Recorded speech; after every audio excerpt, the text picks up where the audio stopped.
All right, I'm recording. Recording? No, okay, so it's a privilege be here. Listen up, man. Who's that? Saying, listen up, man. Okay. And so yeah, it's my topic is leading in hard places with especially the abortion clinic. The goal is to have an encouraging message, but it's been it always is heavy, but it's been especially humbling and convicting to prepare this message. So I hope not to spoil the good mood of the evening, but it's a heavy thing. And I'm not going to say anything original. Everything I have stolen and learned from much better Christian men and leaders. And I'm not even a leader in this area, honestly. I just go, not even often as I should. And I pray that this message can convict us, challenge us, and move us into action as a church. So I want to start with a couple verses in Proverbs, chapter 24, verses 10 through 12. If you guys want to go there, I'm just going to read it. And it says, "If you faint in the day of adversity, your strength is small. Rescue those who are being taken away to death. Hold back those who are stumbling to the slaughter. And if you say, 'Behold, we did not know this,' does not he who weighs the heart perceive it? Does not he who keeps watch over your soul know it? And will he not repay man according to his work?" So it has many applications for sure, but it has for sure a direct application in this area. So it's a direct call to us. And if we had excuses before hearing this verse took the excuses away for me, because it's a direct command to rescue, to hold back, and even calls you out. If you faint when it gets tough, you're weak. Your strength is small. And when it comes to the issue of abortion, I've learned to look at it as a crisis, not as a calling. It's not that I have a calling, a special ministry.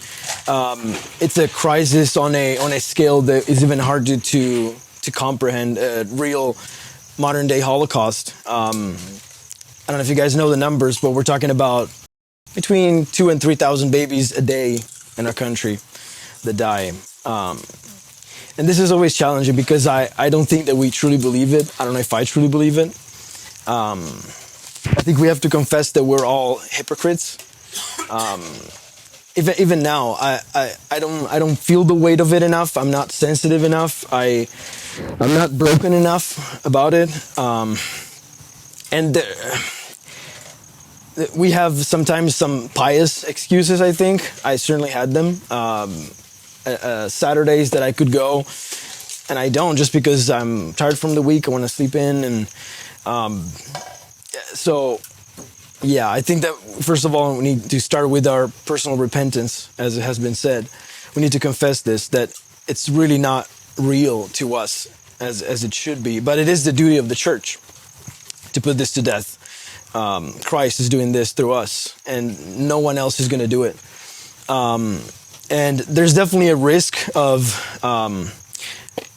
becoming really heavy and losing our joy, and we have to definitely avoid that. We know that God is sovereign. We of all Christians should know this perfectly well. But God is sovereign even in the judgment that is happening. And when it comes to abortion, it's not just one of those sins that are happening. It is a national sin. I invite you to study the passages in the Bible that talks about the shedding of innocent blood in the land and the offering of children to Molech and all those child sacrifices that were happening.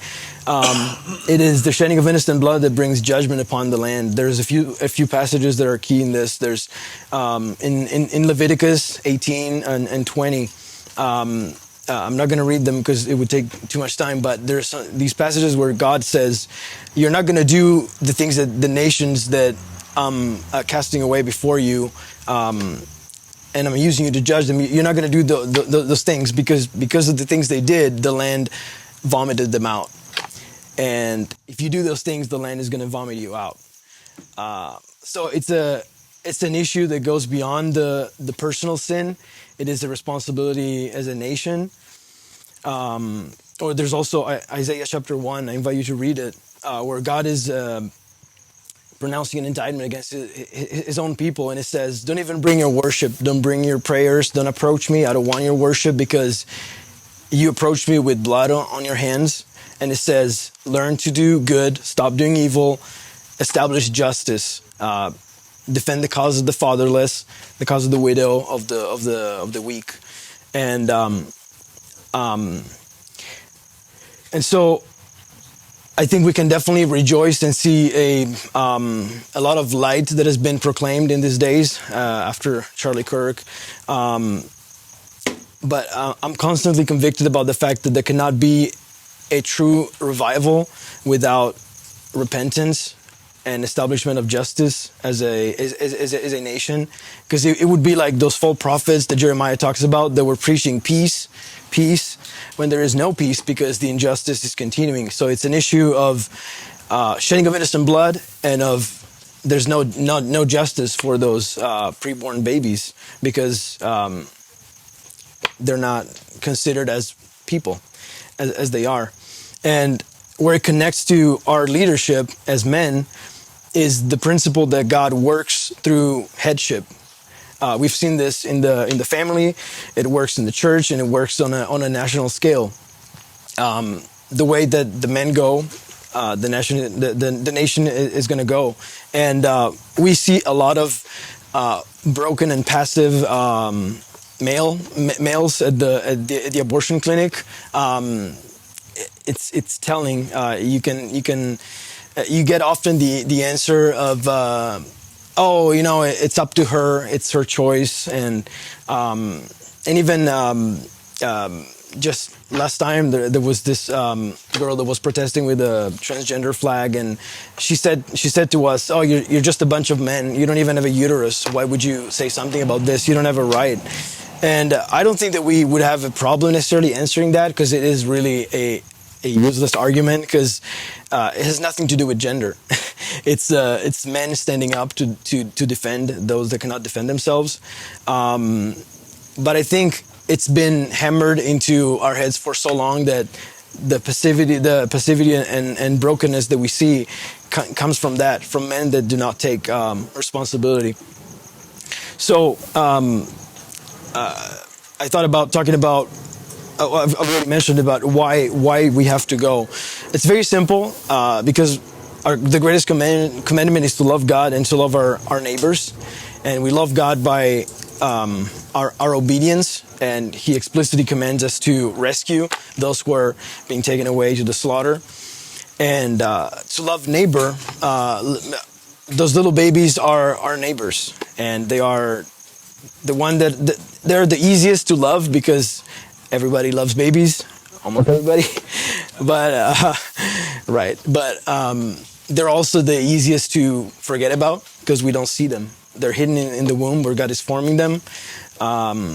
So it's very simple. If we don't go, if we don't act about this with urgency, babies are going to continue to be killed every single day of the week, 6 days a week. And mothers and fathers are not going to hear the gospel because we confess, we know that the gospel is the only thing that can change hearts and minds. That is it's the only weapon really that we have.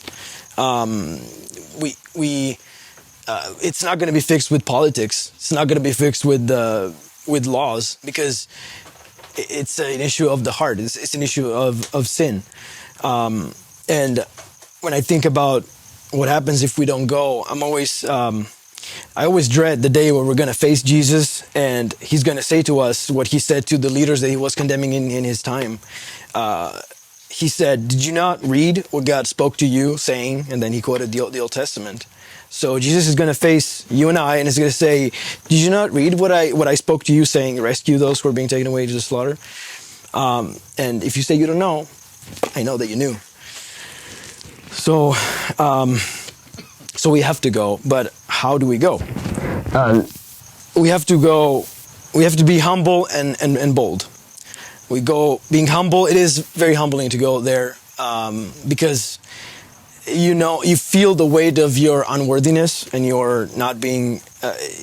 You realize that there isn't that much difference between you and those people that are entering the clinic. And it's only truly the grace of God that makes you stand on this side of the fence. But we also go bold because we have the truth and we proclaim it, and we have to be courageous, and we're men, so we stand for the truth. And also with our theology and our eschatology, we know the end. We know who wins. So we know that Jesus is going to conquer this as well. So we have to be bold. But at the same time, we go in weakness. We go in fear and trembling, as Paul said to the Corinthians. You don't really feel strong when you go there, because we're respecting the law. So we're simply pleading for the lives of those children. We're pleading to mothers and fathers to have mercy, and to let us help them.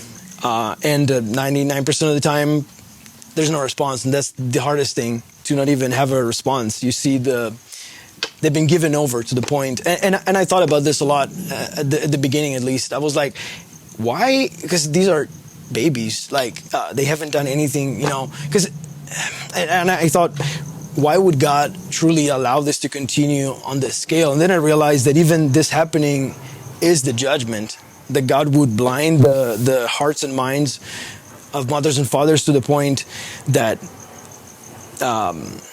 that they're willing to kill their own children. So we go in weakness and fear and trembling, we plead, and there's no glory for us there. There's no recognition, and there's no good reputation. It's really not going to win you a lot of friends to go there. You're going to be told you're number one a lot of times, and yeah. And so we have to put aside definitely our comfort, and set aside some time to go, and we have to truly be ready to lay down our lives, which it becomes very real when you go there, because we have nothing to offer other than ourselves and the message that we give them. And we offer resources, but it's mainly the preaching that we know it's gonna that has to reach them. And so the most important thing, though, is that we need to have the heart of God on this issue. And again, I invite you to do a study about what God says about his heart for the fatherless, for the widow, for the stranger in the land, all those categories that are the defenseless, the weakest one in society. God seemed to have a real heart for those categories of people, because it is very easy, even for those of us that have gone, to make it just our Christian duty. We have to go past. We go there, we do our thing, and then we just we go about our day, and we did our Christian duty, and we can move on, check the box, right? So there are risks there, because we can put our pride and our own sinfulness in the way. So the heart of God requires that we go in love, as 1 Corinthians 15 says. If we don't have love, we can do all these things. We can have all the fame, we were just like loud cymbals. I don't know exactly what it says, but we're just a loud instrument. We're not. If we don't have love, it doesn't work. And this is also something that's been really challenging. I was having a conversation with my mom when she was visiting here, and it was big conversations, and I at some point we were talking about Calvinism and abortion claim. It was a mix of other things, and she said, "But it doesn't seem to me that you are really showing love. You're not showing the love of Jesus, And that made me think. I was like, "Well, I don't want to be a jerk. I don't want to be unloving." So I thought about this question: How do we show the love of Jesus? And there are some passages that they tell us that Jesus himself said, "There's no greater love than to give his life for his friends." And Romans 5 says that God has shown his love for us in that while we were still sinners, Christ died for us. So we show the love of Jesus by proclaiming that the sin that we need salvation from is so bad that the Son of God had to die. That's how we show the love of Jesus, not in condoning sin. And this becomes very real when you're looking someone in the eye, because from what I've experienced, the few times that I had the experience, because I haven't gone that many times myself, but it's different when you look at someone in the eye. Those few times that I've had someone come to me and have a real conversation, all that even boldness that you feel while preaching, the tone has to go down, because you're looking at someone in the eye and they're faced with real life situations, a lot of brokenness, a lot of real pain, real issues, medical stuff that I didn't even know what to answer because I was like, oh wow, that's rough. I'm sorry, man. Like, wow. But still, just to say that it becomes real. And at least for me, I don't know if it's the same for anyone here, but it is easier to find the courage and the boldness to go and stand there than it is easier to find the tears that we should have about this. I've been praying that God would give me tears because I don't cry a lot, and I think it would help me to have some more tears about this because some real compassion. I pray that we would be broken over this. That we would find our tears again in the sense. So just to wrap it up, I don't know how far I've gone, but with the time, but we all need to be involved somehow. Of course, we're not all going to be called to do the same thing. We're not all going to be called to go there. I don't want to shame anybody into going to an abortion clinic. I don't even feel it's not okay. If it's based on the feelings, none of us would go. But we're not gonna all be called to do the same thing. There's two aspects that we need to tackle, especially when it comes to our strategy. We need to go in front of the clinic to rescue. It's a frontline last stands because right there they're gonna kill their children.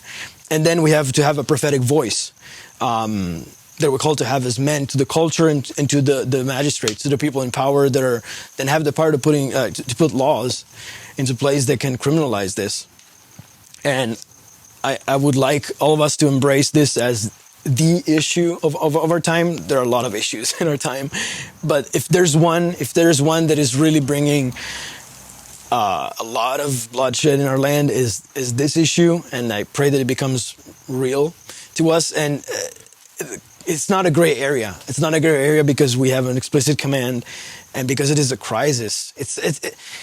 It's one of those situations where I think if we look back in history, we see movies about it, World War II. I think if we had been in that time where the Nazis were running up Jews, I think we like to think that we would have all been on the right side and that we would have helped, sacrificing everything.